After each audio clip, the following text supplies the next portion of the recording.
大家好，又係我哋勤啊！嗱，而家就同大家睇下咧，我喺20樓嘅優克5座嘅高層醫室單位啦。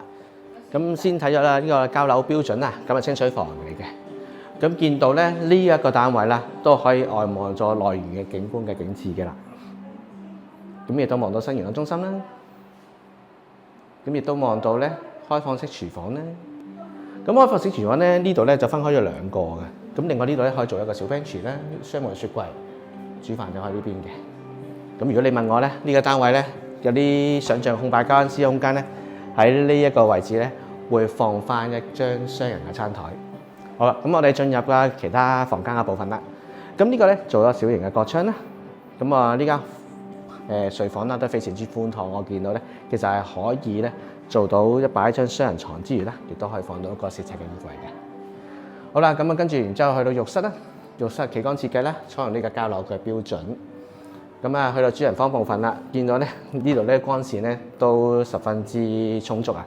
咁亦都咧採光度十足，亦都咧外望咧呢個內園嘅景緻。咁啊，非常之開揚啦，新元朗中心啦，係啦。咁呢度咧做一隻對流窗，咁方便咧有時咧戶主咧唔想開呢邊窗咧，開細窗都可以嘅。